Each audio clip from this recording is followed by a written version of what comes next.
Excellent. Thank you, everyone. Thanks for joining, especially on a Friday evening.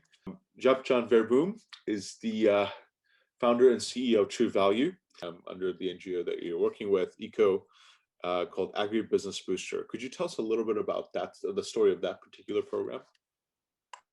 Yeah, basically after 10 years in Africa, I returned back to the Netherlands, and I found that entrepreneurship was greatly undervalued by many NGOs doing development programs in emerging economies, but also by other actors in the space. And so I wanted to start an entrepreneurship program, but as an entrepreneur. So already Agribusiness Booster was set up as an entrepreneurship company. It was my company together with Eco. We'll probably come to speak about that in a bit later. But it basically was indeed the precursor to Truvalu. It was an attempt to find the right approach, so to say, to work with relatively early stage SMEs in the agri sector. Agribusiness Booster was the fund manager to a Business Booster fund, which was a 5 million plus euro fund capitalized by several NGOs from the Netherlands and private investors. The NGO that you're working with, called Agribusiness Booster. Could you tell us a little bit about that, the story of that particular program? Yeah, basically after 10 years in Africa, I returned back to the Netherlands, and I found that entrepreneurship was greatly undervalued by many NGOs doing development programs in emerging economies, but also by other actors in the space. And so I wanted to start an entrepreneurship program, but as an entrepreneur. So already Agribusiness Booster was set up as an entrepreneurship company. It was my company together with Eco. We'll probably come to speak about that in a bit later. But it basically was indeed the precursor to Truvalu. It was an attempt to find the right approach, so to say, to work with relatively early stage SMEs in the agri sector. Agribusiness Booster was the fund manager to a Business Booster fund, which was a 5 million plus euro fund capitalized by several NGOs from the Netherlands and private investors. I guess, I'm always fascinated by that in terms of what did each party kind of bring to the table, and also what were the expectations of each party, and how was that kind of managed?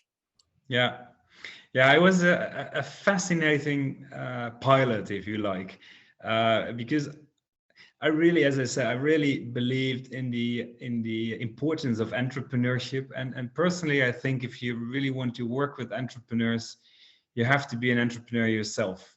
And so I don't think civil servants are the best equipped to work with entrepreneurs, so to say, but you yourself, you need to kind of feel the risks and the rewards, the thrill of entrepreneurship if you want to work with entrepreneurs. It gives you the license to operate. Gives you the right, culture, DNA, if you like, to do the job. And I figured that ICCO as an NGO was not really having that DNA.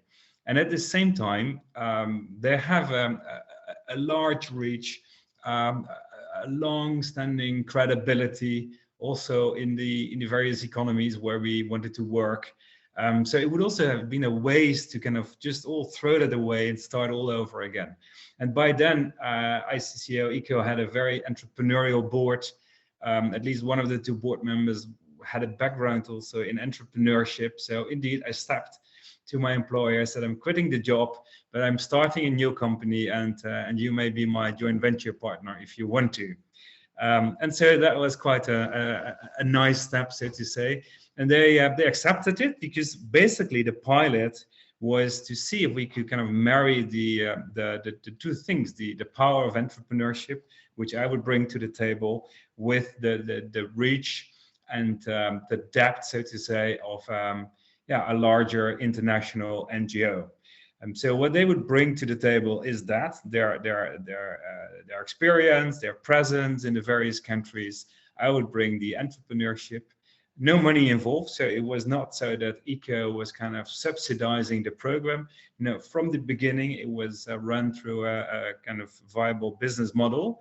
But yeah, definitely we brought the different trades to the table, so to say. We did that for roughly 5 years, and by then ECO found us kind of strong enough to exit again. And so in the past year, actually, we completed the exit, and we are now fully and 100% private. But it was a wonderful pilot indeed, and I think we could claim that we've been successful in indeed launching this initiative, through the combination of entrepreneurship and the reach of the larger NGO. Of co-entrepreneurship.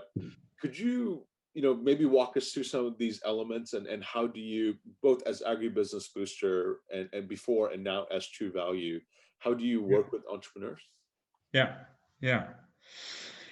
So of course, I had lived in East Africa for quite a number of years. As ECO, we did economic development programs in the agricultural sector, but then we mainly worked with farmers and farmer organizations, and we only kind of worked with the entrepreneurs kind of from a distance, so to say.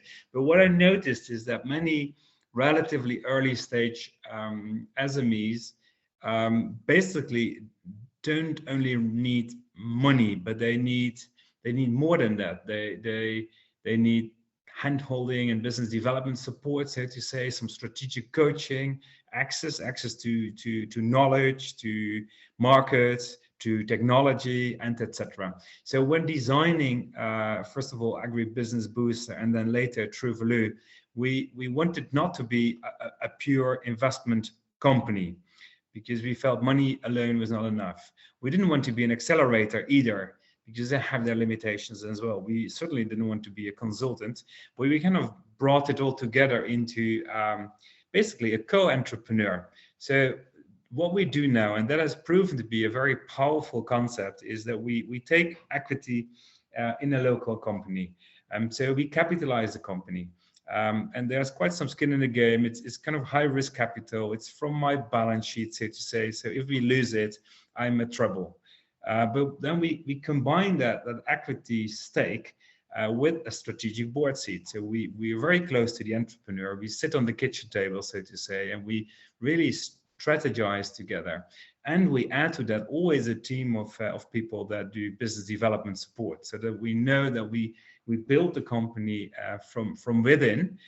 So I kind of closed with slowly but slowly we added more and more, say, features to co-entrepreneurship, adding access to markets, being a trade partner to our portfolio companies, access to technology and knowledge from the Netherlands.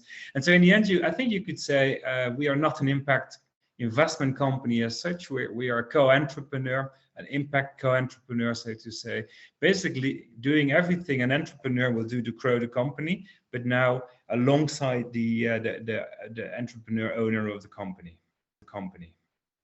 To your point about accelerators having certain limitations, would one of those limitations be that they're time bound, whereas with co-entrepreneurship it sounds like a much more longer process? Yeah, that's true, and for sure, I think they're time bound, and there's also another problem that the money often comes after the acceleration phase, and so basically you're trying to to teach the company all sorts of things that they can only implement when the money comes later, and so I think the timing of the two tracks, so to say, is also a complication. And then, maybe the other challenge I think often is that of it's very much of a fixed program often, whereas we try to be a little bit more kind of tailor-made. It's high touch, so it's expensive, but still try to be a bit more tailor-made, so that we also know that we provide the services to a company that is really needed. Have to do the high touch model. Why not seek to work with startups as opposed to SMEs, because you might get higher returns?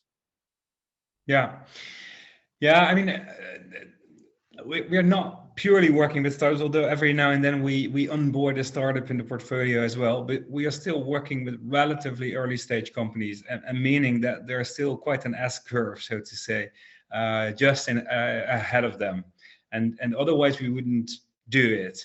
So indeed, I think that our approach, which is indeed high touch, so costly, does only work with companies that can make a huge growth step, and that's also part of our assessment, basically. So in a way, they have a bit of the features of a startup, even though they are a little bit further ahead in their life cycle.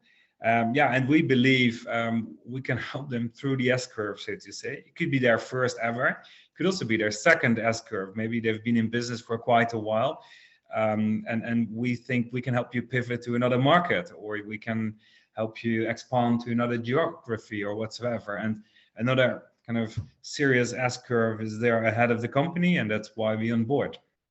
With the VC, seed stage VC in Singapore, who told me that, of his $20 million fund, the 20 checks he's going to write, 20 to 30 checks, he expects that each of them has to return the fund, or else it doesn't quite make sense. I don't know if that is a consideration you might have, or, what sort of returns are you thinking about when you assess a potential company?